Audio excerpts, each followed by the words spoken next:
The influence of Prince Harry and Meghan Markle's Sussex brand on the royal family has been a source of controversy. Some critics find it downright nauseating. Their decision to step away from traditional royal roles and pursue their own ventures has sparked debates and intense scrutiny from both the public and the media. People continue to discuss and speculate about the impact of their actions on the royal institution. Hello, friends. Welcome to the King YouTube channel. Today, Tom Bower's comments highlight a larger discussion about the monarchy's role in the modern era and the expectations for royal family members. Prince Harry and Meghan Markle's approach to their royal duties and their public statements have pushed against traditional norms, sparking conversations about transparency, accountability, and finding a balance between personal goals and royal obligations. Their actions have brought up significant questions about the monarchy's capacity to evolve and stay meaningful in a world that's constantly changing. The continued attention on their decisions highlights the lasting interest in the royal family and its role in today's world. The Duke and Duchess of Sussex's involvement in the first ever mental health summit at a school in Abuja demonstrates their proactive stance on tackling significant social issues. By teaming up with local nonprofits and community groups, Harry and Meghan emphasized the importance of mental health awareness and assistance, especially in educational environments. Their visit reflects a wider dedication to leveraging their influence to champion positive transformations and uplift communities.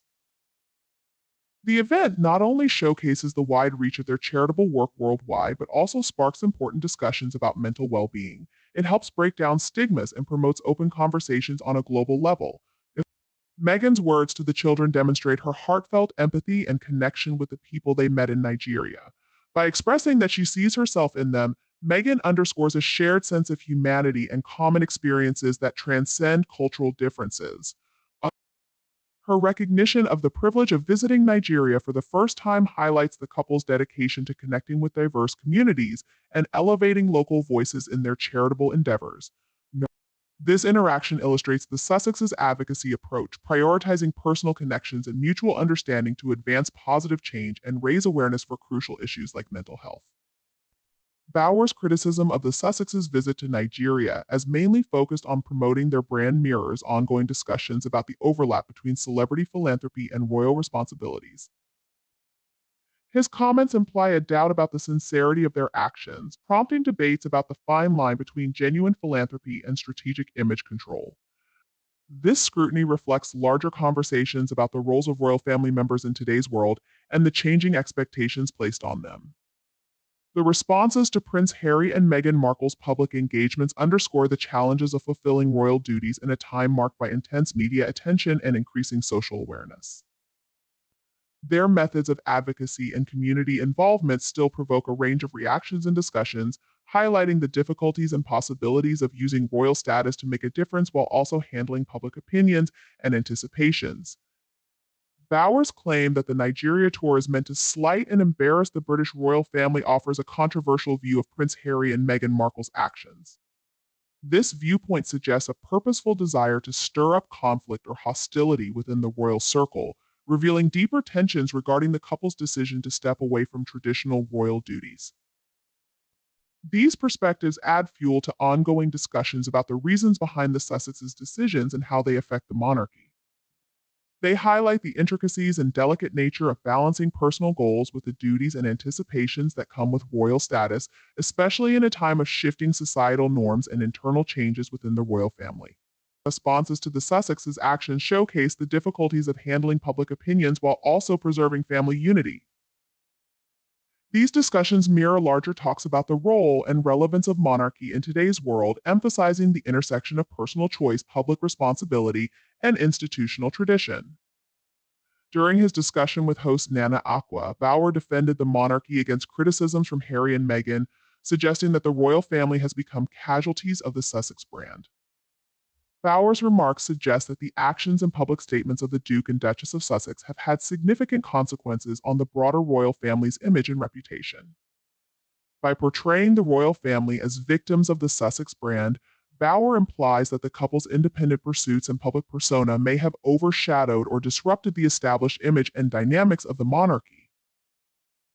This viewpoint emphasizes the challenges of balancing personal goals and public duties within an ancient and closely scrutinized institution. Bauer's support for the monarchy brings attention to the continuing tensions and discussions surrounding the Sussexes' decision to step away from traditional royal duties and reshape their public image. The conversation highlights varying interpretations of the Sussexes' actions and how they shape perceptions of royalty in modern society. Bauer's remarks on GB News express his belief that Prince Harry and Meghan Markle's extensive international tours and public engagements have had negative repercussions for both the British royal family and the nation of Britain.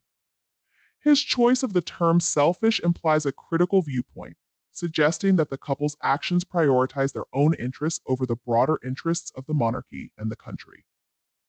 Describing their tours as selfish raises worries about how the Sussexes' public engagements might affect the reputation and stability of the royal institution. Bauer's comments add to the ongoing debates and controversies surrounding the couple's decision to step away from traditional royal duties and their approach to public life. The conversation sparked by Bauer's remarks highlights differing views on the Sussexes' actions and what they mean for the connection between the monarchy and public opinion in Britain. This reflects a broader discussion about the duties and obligations of royals in today's society, especially amid changing views on monarchy and celebrity.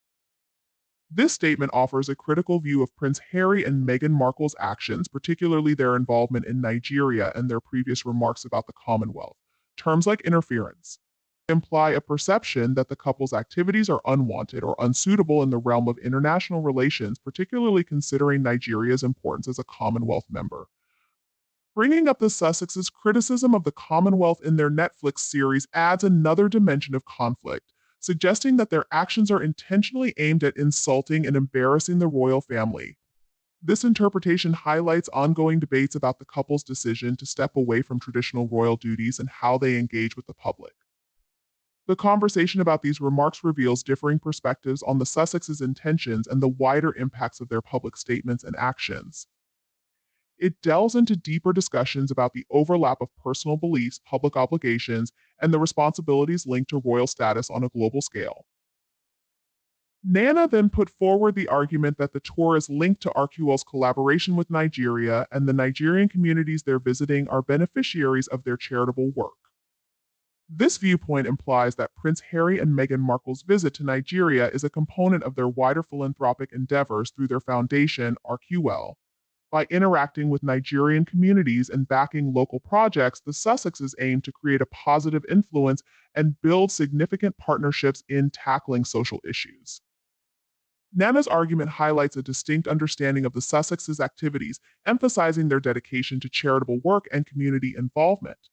This viewpoint contrasts with criticisms that view their actions as deliberate slights against the royal family. The conversation reflects various perspectives on the role of royals in global humanitarian endeavors and the potential influence of their public advocacy on international relations and development projects. However, Nana conceded, I think the accounts on that foundation didn't seem to have much money, indicating skepticism or uncertainty about the financial situation and effectiveness of Prince Harry and Meghan's foundation. Nana's curiosity about the financial status of the Sussexes Foundation, RQL, reflects a need for transparency and accountability in comprehending the reach and effectiveness of their philanthropic efforts, especially concerning their activities in Nigeria. This remark brings attention to wider conversations about the oversight and financing of charitable organizations linked to public figures, including royal family members. It emphasizes the significance of transparency and openness in evaluating the legitimacy and influence of philanthropic endeavors, particularly when they involve prominent individuals like Prince Harry and Meghan Markle.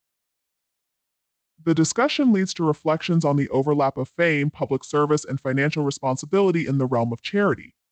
Bauer concurred, stating, I think they gave Nigeria something like PS 20,000, a meager amount.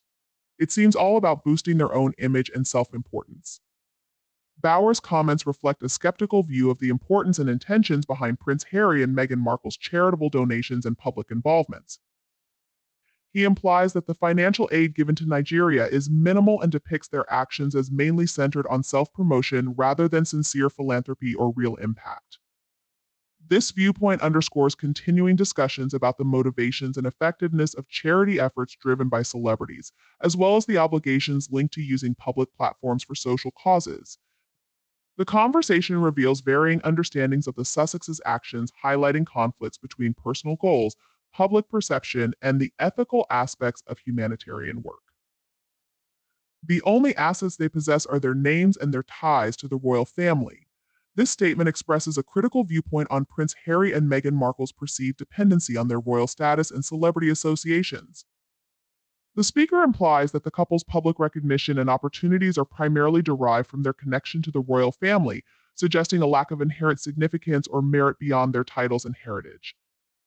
This perspective highlights wider discussions about the duties and obligations of individuals in the public eye, especially those with connections to royalty. While using their influence for social good, it also brings attention to conflicts regarding views on privilege, entitlement, and genuineness within the realms of celebrity and charity work. The conversation encourages contemplation on how personal identity, public perception, and societal demands intersect in managing roles and obligations in the public arena. Shifting the focus to Prince Harry's return to the UK, Bauer mentioned King Charles' choice not to meet his son, citing a purportedly packed schedule. This observation implies that Prince Charles, now King Charles in this scenario, has placed other obligations above arranging a meeting with Prince Harry during his visit.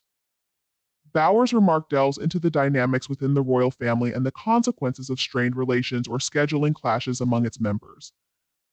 Bringing up Prince Charles's packed schedule sheds light on the intricacies and pressures of royal duties and commitments, emphasizing the difficulties of juggling personal connections with official duties. This aspect of the conversation highlights broader discussions about the changing dynamics within the monarchy and how family relationships affect public perceptions of the royal family. Bauer admitted he's relieved that the king didn't meet with the Duke, claiming Harry might have used the meeting to promote himself in Nigeria. This statement implies Bauer's doubt about Prince Harry's intentions and actions, suggesting that a meeting with his father, King Charles, would have been exploited for personal gain or publicity, especially considering the Duke's activities in Nigeria.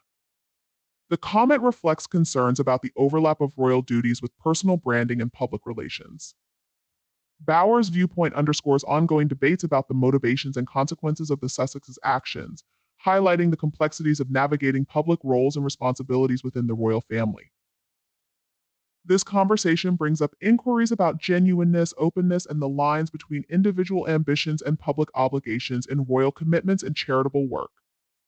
He clarified, fortunately, the king declined to meet Harry while he was in London this week, as Harry would have only used it to boost himself in Nigeria.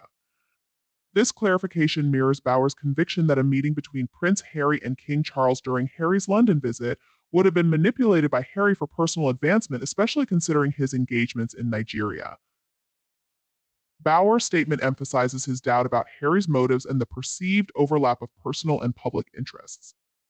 The conversation brings attention to continuing discussions about the duties and obligations of royal family members, especially regarding shaping public opinions and using royal status for charitable or advocacy purposes. These discussions encourage contemplation on the challenges of reconciling personal ambitions with the responsibilities and anticipations of royal obligations.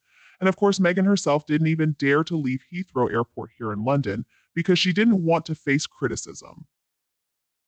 This statement implies a critical view of Meghan Markle's choice to avoid public appearances in London, perhaps out of apprehension regarding public reception or disapproval. The term courtesy implies an anticipation of respectful conduct, which the speaker suggests Meghan didn't fulfill by refraining from leaving Heathrow Airport. The reference to potential booing highlights perceived conflicts or unfavorable attitudes towards Meghan among certain sections of the public. This commentary reflects broader discussions about the scrutiny and challenges faced by members of the royal family, particularly those who have experienced heightened media attention and public scrutiny. It raises questions about the complexities of navigating public reception and managing personal boundaries within the context of royal duties and public life. As for the future of the royal family, it's difficult to predict with certainty. The impact of the Sussexes' actions and public image remains a topic of debate, with some viewing them as victims of excessive media scrutiny and others questioning their motives and behavior. Whether things will improve for the royal family depends on various factors, including their ability to adapt to changing societal expectations, manage internal conflicts, and maintain public trust. Only time will tell how these dynamics unfold. Please share your thoughts in the comments section below. If you enjoyed this video, don't hesitate to like and share it with others who might also find it interesting. Thank you for tuning in and have a wonderful day. I look forward to seeing you in the next videos.